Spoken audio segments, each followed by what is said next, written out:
Eu tenho um recado pra Jocelyn. Amiga, você precisa de ajuda. Oi, meu povo, tudo bem com vocês? Enfim, chegamos ao terceiro episódio de The Idol, metade da temporada. E eu não posso dizer que as coisas não poderiam estar descendo de nível de forma mais rápida, né? Enfim, será que o The Wicked conseguiu aprender a atuar? Será que a Jocelyn não tem uma amiga para poder avisar pra ela? Será que o Sam Levinson tem fascínio por mamilos? É isso que nós vamos discutir hoje. Mas antes de qualquer coisa, não esqueça de curtir esse vídeo e se inscrever no meu canal. Aqui a gente fala de séries, filmes, cultura pop, coisas que ninguém liga, mas a gente ama mesmo assim. O terceiro episódio começa quando o Tedros e a Jocelyn decidem ter um dia de compras. A Leia leva eles dois para poder fazer isso, só que ela dá uma revirada de olhos que expressa muito sentimento em várias cenas durante esse episódio. O Tedros e a Jocelyn estão no banco de trás do carro e ele meio que dá uma, vamos dizer assim, linguada nela em plena luz do dia num carro conversível. Eu achei esse início do episódio meio arrastado. Se a gente parar pra pensar, não aconteceu exatamente nada que fosse relevante para a história. Mas eu acho que foi a forma que o Sam Levinson encontrou de demonstrar a dominação do Tedros em cima da Jocelyn. Quando eles chegam na loja para poder fazer essas compras, o Tedros escolhe todas as roupas da Jocelyn, que são bem curtas por sinal, mas não teria problema nenhum se fosse ela mesma que escolhesse para ela. E enquanto eles falam dentro da loja, a Leia tem uma conversa com o executivo da gravadora para poder contar que o Tedros dominou a casa depois que ele foi morar lá. E aí é mostrado pra gente um flashback de horas antes dali, onde a Jocelyn mostra seu shape pro chefe de cozinha dela. Ele acaba tocando na Jocelyn falando que ela tá maravilhosa, e isso enfurece o Tedros, que dá uma bofetada nele e demite ele. E aí o chefe diz bem assim: eu só respondo a minha patroa. Mas aí depois a gente vê a Jocelyn cedendo e demitindo esse cara. Eu entendo super que um relacionamento abusivo pode afetar de várias formas uma pessoa, mas eu me pergunto também se ela não consegue perceber que tá rolando uma coisa errada ali. Enquanto a Leia tá conversando com o executivo da gravadora, ele recebe uma outra ligação do representante da Live Nation, que tá preocupado com a Jocelyn e com a turnê dela. Inclusive, nesse momento, o representante da Live Nation faz uma piada horrível, que eu não quero nem repetir aqui. Aliás, esse episódio é cheio de piadas ruins. Enquanto tá rolando essa conversa entre a Leia e o executivo da gravadora, o Tedros e a Jocelyn estão dentro da loja e acabam dando uns amassos dentro do provador,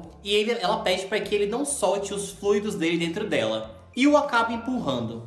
Ela acaba saindo do provador e ele finaliza ali sozinho mesmo, fazendo uns gemidos bem altos. Eu achei super desnecessário. Quando eles voltam para casa, o executivo da gravadora tá lá. Ele quer meio que entender como é que é a situação de dominação do Tedros lá na casa. Ele por um momento confronta o Tedros, tentando entender de onde que ele é, o que ele faz.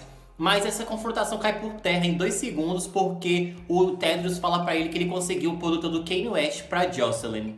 Mano, ninguém liga pra ela de verdade, tirando a Leia, é claro. É bem desconfortável de se ver porque as pessoas ao redor dela ligam pra elas mesmas ou pro dinheiro que a Jocelyn pode proporcionar pra eles. Em um momento do episódio a gente vê um insight da Diane, que é a Jennie do Blackpink, gravando o clipe de World Class Sinner, que é o single da Jocelyn. Essa foi a coisa que mais me decepcionou nesse episódio, porque a Jennie do Blackpink não tem uma mísera fala, e eu acho que ela tem tanto potencial, sério, tipo, na moral.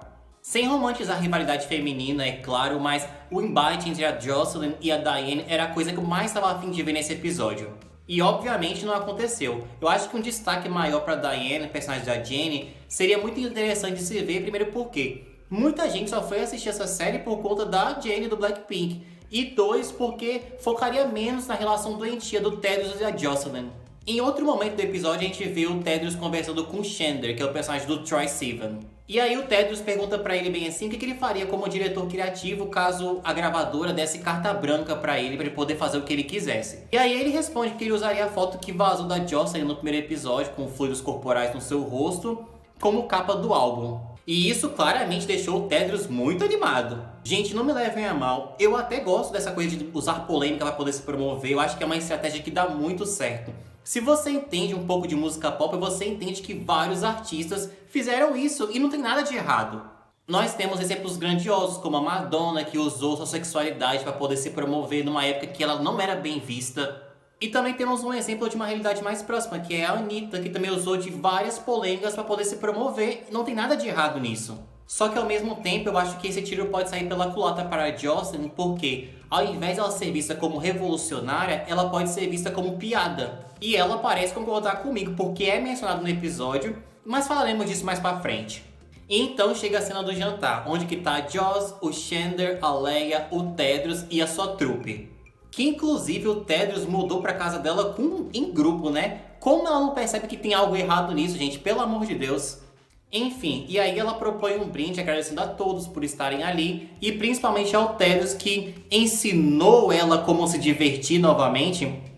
E após isso, o Tedros vai e conta pra ela da ideia do Chandler de usar a foto dela como capa do álbum. Ela meio que leva na brincadeira e fica meio confusa, mas diz que vai pensar sobre o assunto. E isso meio que enfurece o Tedros e começa a confrontar ela. Depois que o Tedros começa a confrontar ela, ela solta a seguinte frase: "Por que você está me tratando como se eu fosse uma novata na indústria musical? Na verdade, você é."